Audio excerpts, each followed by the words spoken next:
Assalamualaikum warahmatullahi wabarakatuh. Bertemu lagi bersama saya, Ibu Guru Eka. Hari ini kita akan membahas mengenai teori asam basa.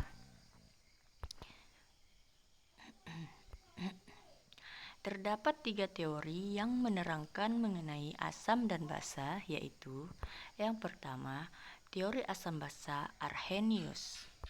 Yang kedua, teori asam basa Lewis.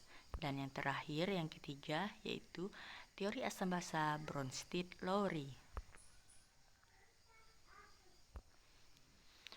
Teori asam basa Arrhenius. Menurut Arrhenius, yang pertama, asam adalah zat yang dapat menghasilkan ion H+ dalam suatu larutan. Sedangkan yang kedua, basa adalah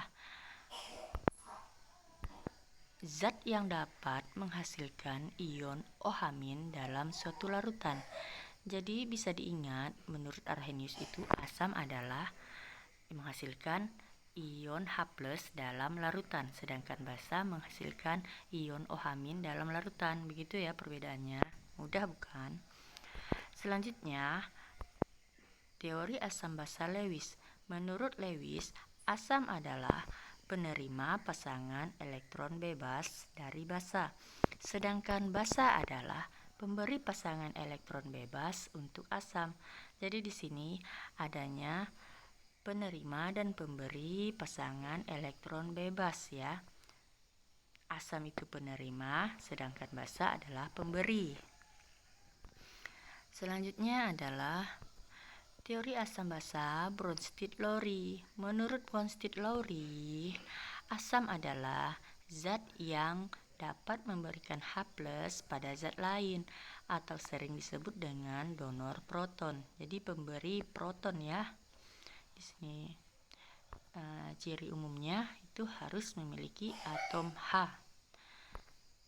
Sedangkan basa adalah zat yang dapat menerima H+ dari zat lain atau akseptor proton.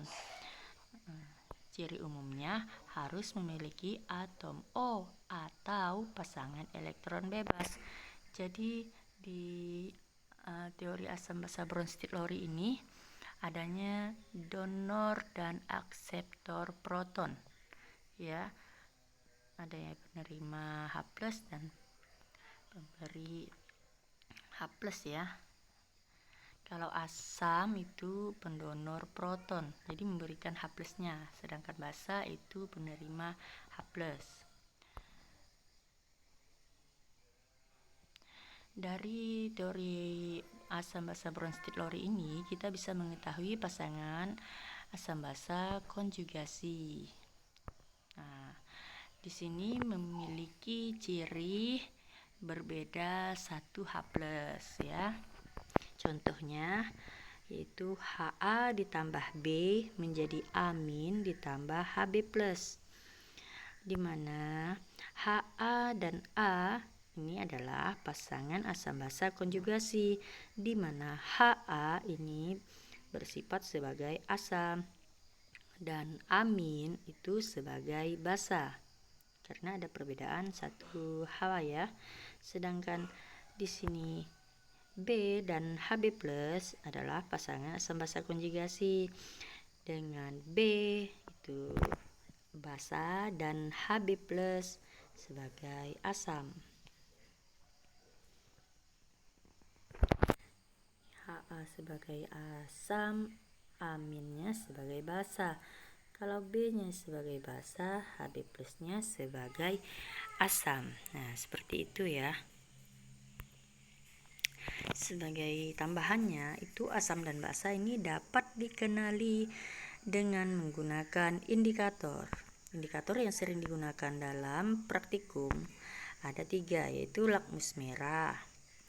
Yang pertama, lakmus merah ini dapat mengidentifikasi asam itu dengan tidak merubah warna lakmus merahnya ya. Sedangkan kalau basa merubah lakmus merah menjadi biru. Untuk yang kedua itu lakmus biru, itu kalau dimasukkan ke dalam asam, senyawa asam itu dapat merubah lakmus biru menjadi merah. Sedangkan pada senyawa basa itu tidak merubah lakmus biru ya. Yang ketiga itu adalah phenolphthalein. Kalau pada asam itu tidak berwarna dia.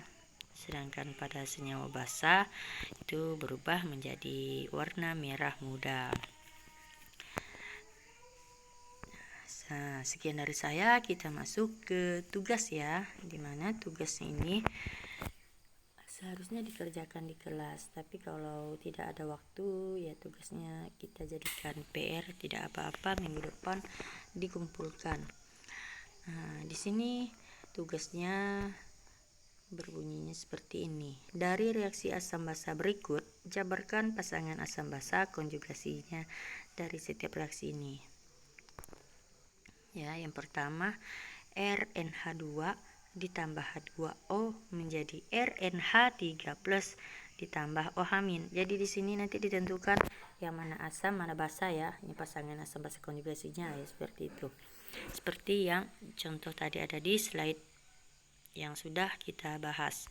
Yang kedua yaitu H2PO4- ditambah H2O menjadi HPO42- ditambah H3O+.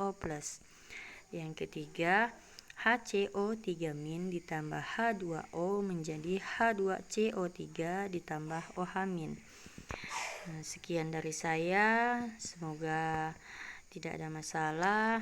Saya akhiri, wabillahi taufik wal hidayah. Assalamualaikum warahmatullahi wabarakatuh. Terima kasih.